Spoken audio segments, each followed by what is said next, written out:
These are the pieces that we've sanded, and as you can see, if we tried to glue them together, there's some real cracks between the pieces. Although the sander does a fairly good job of flattening pieces out, it doesn't do a good job in the jointing sense. So what we have to do is to take these pieces and cut them up into the individual smudge boxes, or the blanks for the individual smudge boxes. We have approximately, well, we have a good 11 inches to work with here.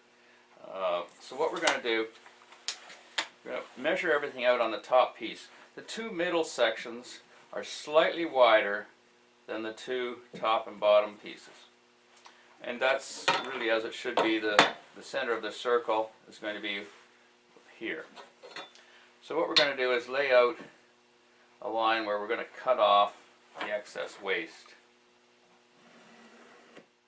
To keep the alignment right, we're going to number them 1, 2, 3, and 4.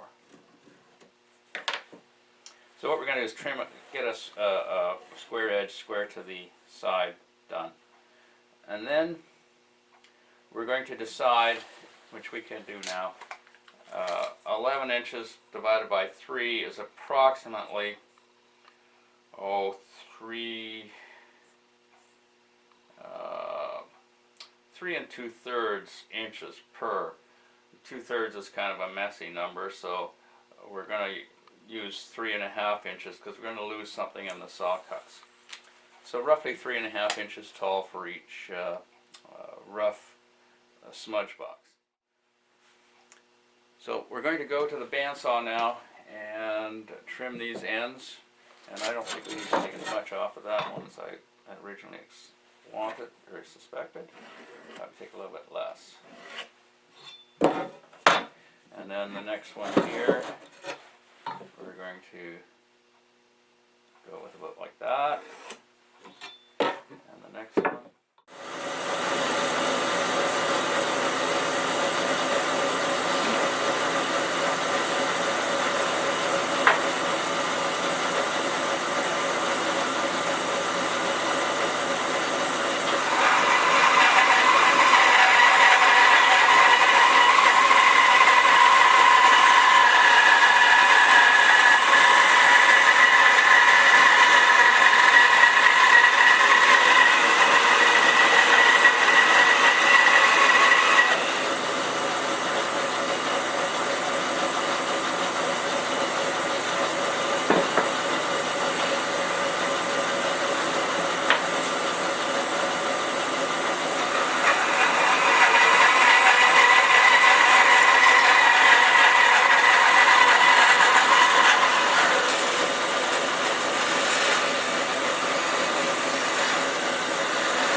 This is where we actually have to determine what the rough blank sizes are going to be. We do have 11 inches to work with. We did say that it was going to be 3.5 inches, which is about there. There's 3.5, so that would, the next one would be 7, and the final one will be 10.5. Now I'm just laying this out to give you a rough idea of what the sizes we're looking at now. The top is always a little smaller in height, or a little shorter in height than the bottom. So I would say the top wants to be about 1.5 inches.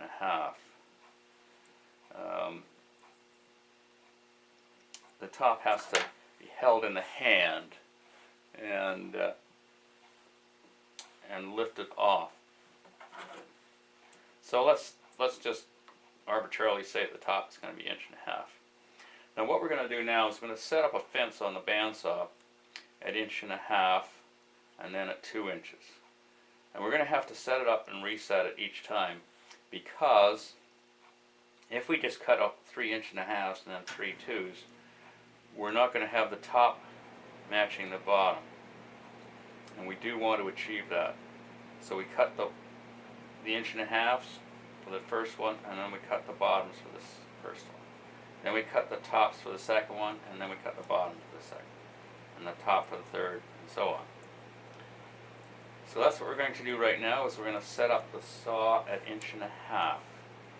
And then we're going to try and be very careful about the orientation and the alignment of these pieces. This is going to be piece number 1. This is going to be piece number 2. We'll mark it. This is going to be piece number 3. And this is going to be piece number 4. And we'll have to do this each time each time we reset the bandsaw and before we cut the pieces. That way the orientation of the pieces relative to each other will be correct. And we could mark this A for the first smudge box, and then the next one will be B, and the next one will be C. So that's what we'll do.